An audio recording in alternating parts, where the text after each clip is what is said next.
He is Captain Fantastic.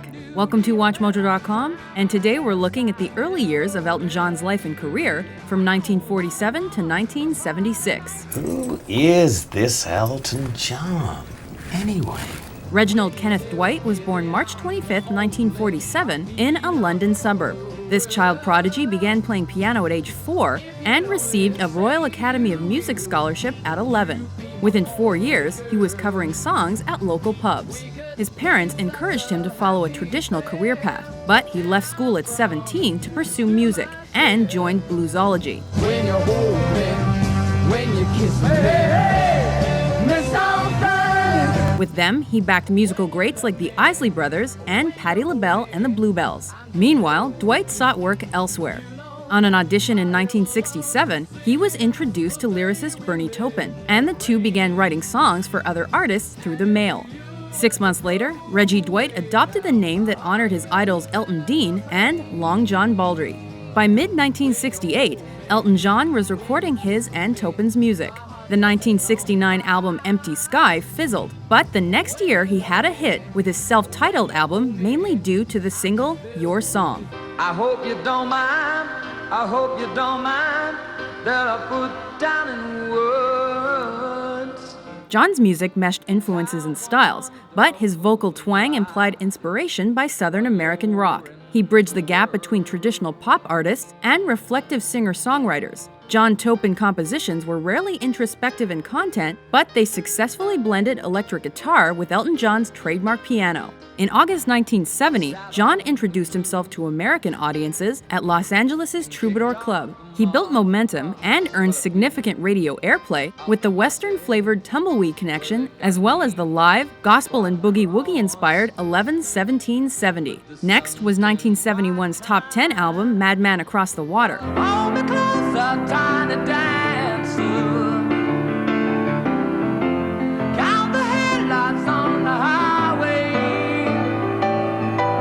But the following year, he really became a household name. Honky Chateau was his first of 7 straight U.S. chart-topping albums. I think it's gonna be a long, long time. The touchdown brings me round again to find I'm not the man that think I might hold. Oh, no, I'm a rocket man. Less than a year later, Don't Shoot Me, I'm Only the Piano Player produced 2 more popular tracks. Danielle, my brother, you are older than me. Do you still feel the pain? I remember when rock was young. Me and Susie had so much fun. 1973's rock and roll classic Goodbye Yellow Brick Road eventually went 7 times platinum in the US and produced 4 singles, including one number 1. You know I read it in a magazine. Oh, Bennie and the Jets. Elton John's place at the top of the rock food chain was secured. John's success stemmed from the fact he was considered the first original act to emerge after the breakup of the Beatles. He even collaborated with former Beatle John Lennon in 1974 on Whatever Gets You Through the Night.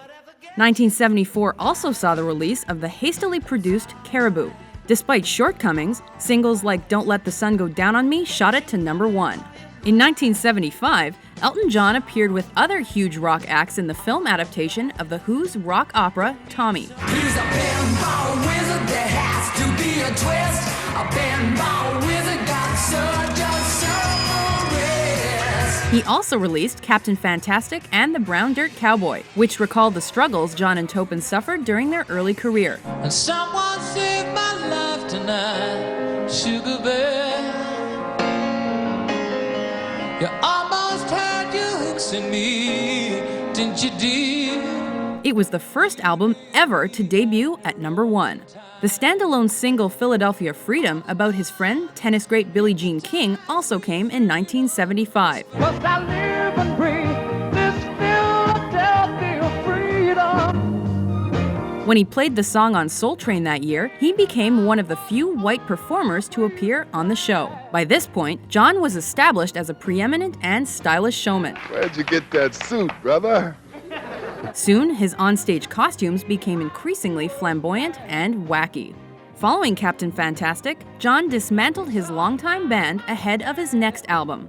Rock of the Westies also debuted at the top of Billboard and yielded the #1 Island Girl.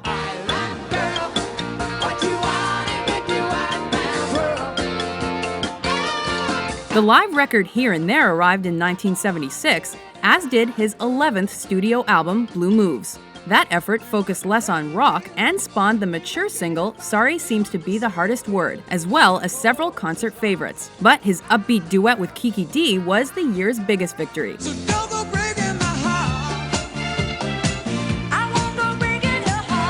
He kept busy by becoming involved with the Watford Football Club. He capped off 1976 by maintaining a relentless touring schedule and by famously admitting his bisexuality in a controversial Rolling Stone interview. However, the stress of his busy schedule and public persona strained the naturally shy musician. John struggled with bulimia and became increasingly dependent on drugs and alcohol. During the first part of his career, Elton John went from child prodigy to one of the world's biggest entertainers. Of course, there was much more to come.